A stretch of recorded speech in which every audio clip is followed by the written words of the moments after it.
அன்பியும் YouTube இல்லந்தோறும் இறைசாட்சி உள்ளந்தோறும் மகிழ்ச்சி. உரோமை கொலோசியத்தில் புனித வெள்ளி சிலுவை பாதை.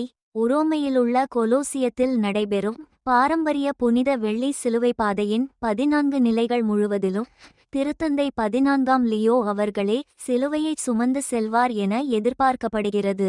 ஏப்ரல் 3 வெள்ளியன்று உரோமையிலுள்ள கொலோசியத்தில் நடைபெறும் பாரம்பரிய புனித வெள்ளி சிலுவை பாதை வழிபாட்டிற்கு திருத்தந்தை 14ஆம் லியோ அவர்கள் தலைமை தாங்குகிறார்.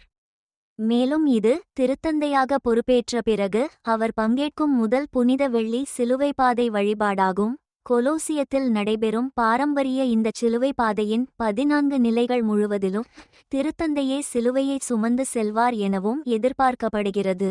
இந்த சிலுவை பாதை நிகழ்விற்கான தியான சிந்தனைகள் அனைத்தும் புனித பூமியின் முன்னாள் பாதுகாவலர் அருள்பணியாளர் பிரான்சிஸ்கோ பேட்டன் அவர்களால் தயாரிக்கப்பட்டுள்ளன.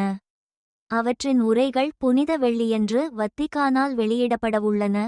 கடந்த ஆண்டுக்கான சிலுவை பாதை சிந்தனை குறிப்புகளை முன்னாள் திருத்தந்தை பிரான்சிஸ் அவர்கள் எழுதியிருந்த நிலையில் அச்சிறப்பு வழிபாட்டை திருத்தந்தையின் சார்பாக உரோமை மறைமாவட்டத்தின் முதன்மை அருள்பணியாளர் கர்தினால் பல்தசாரே ரேனா அவர்கள் வழிநடத்தினார். இந்த அன்பியம் யூடியூப் சேனலை நீங்கள் ஷேர் பண்ணுங்க, சப்ஸ்கிரைப் பண்ணுங்க, லைக் பண்ணுங்க. Wish you all the best.